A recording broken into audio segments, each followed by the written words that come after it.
नमस्ते बच्चों, आप सभी का स्वागत है एक बार फिर से अपने इस YouTube वीडियो में। सबसे पहले तो मैं आप सभी को नव वर्ष की हार्दिक शुभकामनाएं देता हूं। जैसा कि आप सभी को पता है, आज अंग्रेजी नव वर्ष शुरू होने जा रहा है 2021। तो मुझे पूरी उम्मीद है कि 2021 आपके लिए सफलता से युक्त हो। आप जो भी कार्य करो, अच्छा कार्य करो, उसमें आपको सफलता मिले, आपका अध्ययन है वो भी सफल हो। और मैं उम्मीद भी करता हूं कि आप एक नई शुरुआत करोगे, नए साल के साथ नई शुरुआत करोगे। और अपने इस अध्ययन, भाई आपका सबसे अच्छा काम या सबसे जो ज़रूरी काम है वो इस समय अध्ययन का है। तो मुझे पूरी उम्मीद है कि आप अपने अध्ययन को एक नए सिरे से और एक नई शुरुआत के साथ, नई जोश के साथ, नई उम्मीदों के साथ, और आप नए जोश खरोश के साथ जुट जाओगे। तो आज हम अध्ययन करेंगे निविदा का। अपन पत्र एवं प्रारूप लेखन का अध्ययन कर रहे हैं। पिछले वीडियो में अपन ने अर्धशासकीय पत्र का अध्ययन किया। आज हम निविदा का अध्ययन करेंगे। आपने एक शब्द सुना होगा, टेंडर।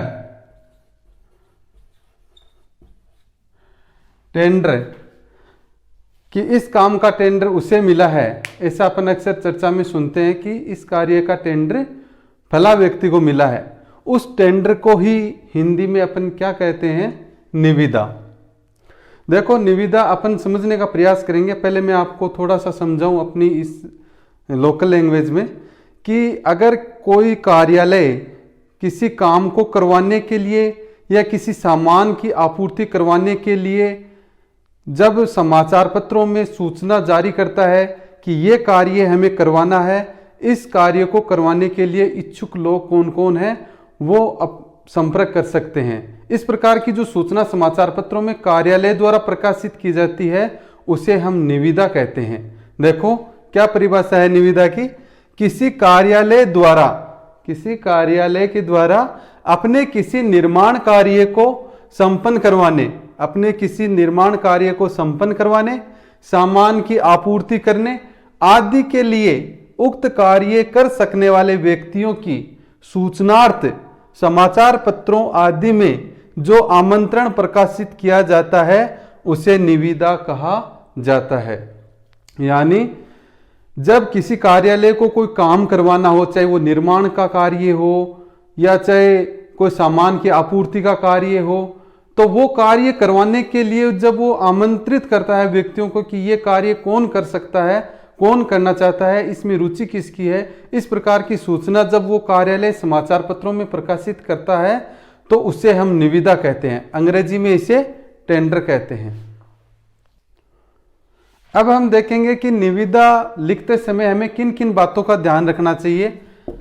जब भी कोई निविदा लिखी जाती है, समाचार पत्रों में प्रकाशित करवाई जाती है जन सूचना के लिए, जनसाधारण की सूचना के लिए, उस समय निविदा लिखते समय किन किन बातों का हमें ध्यान रखना चाहिए, उन बातों का अपन अध्ययन करेंगे कि किन किन बातों का ध्यान रखना चाहिए।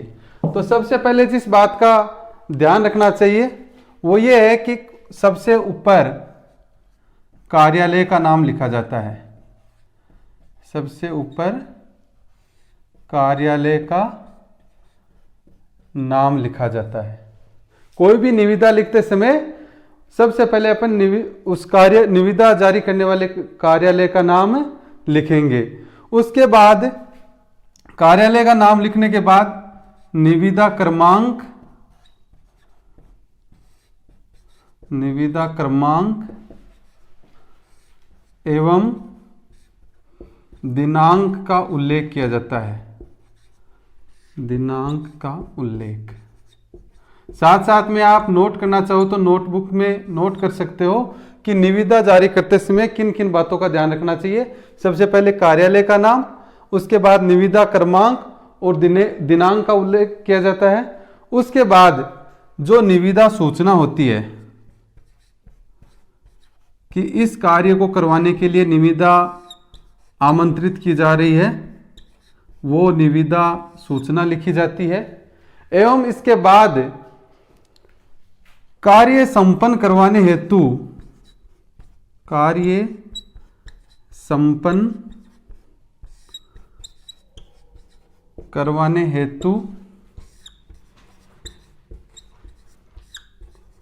आवश्यक शर्तों का उल्लेख किया जाता है। आवश्यक शर्तों का उल्लेख, जैसे मान लो किसी कार्यालय को भवन निर्माण का कार्य करवाना है तो उसकी आवश्यक शर्तें हो जाएंगी, जैसे कि ये कार्य इतने दिनों में पूरा करना है, इस कार्य को करने के लिए हम इतने रुपए तक खर्च कर सकते हैं, अनुमानित लागत इतनी होगी, समय सीमा इतनी रहेगी और इस प्रकार ये निर्माण कार्य किया जाएगा, यानी शर्तें अपन लगा सकते हैं। और सबसे अंत में निविदा जारी करने वाले, निविदा जारी करने वाले जिम्मेदार अधिकारी के हस्ताक्षर, जिम्मेदार अधिकारी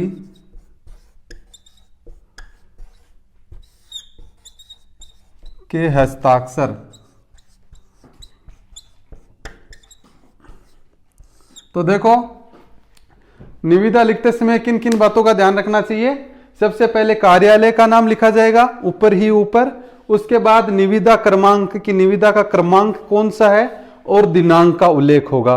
उसके बाद निविदा सूचना, जो भी निर्माण कार्य या आपूर्ति कार्य करवाने का जो कार्य हमें करवाना है उसकी निविदा सूचना बीच में लिखी जाएगी। उसके बाद कार्य संपन्न करवाने हेतु आवश्यक शर्तें हैं उनका उल्लेख किया जाएगा, या अनुमानित जो लागत है उसका भी उल्लेख यहां अपन कर सकते हैं। और अंत में निविदा जारी करने वाले जिम्मेदार अधिकारी के हस्ताक्षर किए जाते हैं। अब हम एक निविदा का प्रारूप देखेंगे। मैं आपको बताने का प्रयास करूंगा कि निविदा किस प्रारूप में लिखी जाती है। हालांकि मैंने आपको सब कुछ बता दिया है कि निविदा किसे कहते हैं और निविदा लिखते समय किन किन बातों का ध्यान रखना चाहिए, लेकिन फिर भी मैं एक बार एक प्रारूप आपके सामने प्रस्तुत करूंगा कि इस हिसाब से एक अपन आदर्श निविदा लिख सकते हैं, अच्छी निविदा तैयार कर सकते हैं। तो इसके अंतर्गत देखो सबसे पहले ऊपर ही ऊपर होता है निविदा सूचना। जब भी हम कोई निविदा लिखकर और समाचार पत्रों में प्रकाशित करवाते हैं तो ऊपर ही ऊपर हेडिंग उसकी हो जाएगी निविदा सूचना, ताकि जनसाधारण को पता चल जाए कि ये निविदा से संबंधित कोई सूचना है। उसके बाद अपन लिखेंगे कार्यालय का नाम, कार्यालय का नाम। जैसे मान लो कोई स्कूल है, उस स्कूल के कार्यालय द्वारा निविदा जारी की जाती है तो स्कूल का नाम आ जाएगा। जैसे मान लो जाजोद का सीनियर स्कूल निविदा जारी कर रहा है कोई भवन निर्माण कार्य के लिए या टंकी निर्माण के लिए, तो कार्यालय का नाम आ जाएगा राजकीय उच्च माध्यमिक विद्यालय जाजोद। इसके बाद देखो कार्यालय का नाम आने के बाद क्रमांक, निविदा कौन से क्रमांक की है, और इधर आ जाएगी इसी पंक्ति में दिनांक, कि किस दिनांक को निविदा जारी की जा रही है। इसके बाद जो भी सूचना है निविदा की वो आ जाएगी निविदा का विवरण। जो भी अपन को विवरण देना है, जनसाधारण के पास पहुंचाना है, वो अपन विवरण यहाँ बीच में लिखेंगे कि भाई हमें ये काम करवाना है और इसके लिए हम इतनी राशि स्वीकृत कर सकते हैं और इस हिसाब से हमें ये कार्य करवाना है। बाद में यहाँ पर आवश्यक शर्तें भी अपन लिख सकते हैं। आवश्यक शर्तें हम लिख सकते हैं कि ये निर्माण कार्य के दौरान या उक्त कार्य करने के दौरान शर्तें रहेंगी, और इधर बाद में अंत में हस्ताक्षर हो जाएंगे किसके, जिम्मेदार अधिकारी के। कार्यालय का जो सर्वोच्च अधिकारी होता है, जैसे स्कूल की निविदा जारी की जा रही है तो यहाँ प्रधानाचार्य महोदय के हस्ताक्षर हो जाएंगे, उनका नाम लिखा होगा और नीचे पदनाम और फिर कार्यालय का नाम। इस प्रकार जो हम निविदा तैयार करेंगे वो एक अच्छी निविदा होगी। तो परीक्षा में अगर निविदा से संबंधित क्वेश्चन आता है, 2 अंक का क्वेश्चन आएगा, चाहे वो अर्थशास्त्र पत्र से संबंधित हो, चाहे निविदा से, चाहे विज्ञप्ति से, 2 अंक का क्वेश्चन जरूर पूछा जाएगा। तो इसमें क्या होता है तो अगर निविदा से संबंधित प्रश्न पूछा जाता है तो आपको निविदा लिखते समय क्या क्या करना है। सबसे ऊपर तो आप निविदा सूचना लिखोगे निविदा लिखते समय, फिर कार्यालय का नाम लिखोगे, उसके बाद निविदा क्रमांक और दिनांक, उसके बाद निविदा का विवरण कि ये कार्य हमें करवाना है, उसके बाद आवश्यक शर्तें ये रहेंगी और इधर हस्ताक्षर जिम्मेदार अधिकारी के। तो इस प्रकार आज के इस वीडियो में हमने निविदा का अध्ययन किया। निविदा क्या होती है, निविदा किसे कहते हैं, निविदा लिखते समय किन बातों का ध्यान रखना चाहिए और निविदा का प्रारूप भी हमने देखा कि निविदा कैसे लिखी जाती है। अब मैं आपसे दोबारा कहना चाहूंगा एक बार फिर से कि अगर आप एक नई शुरुआत करना चाहते हो, एक नई पारी खेलना चाहते हो, अच्छी पारी, तो आपके पास इससे और सुनहरा मौका और कोई नहीं हो सकता।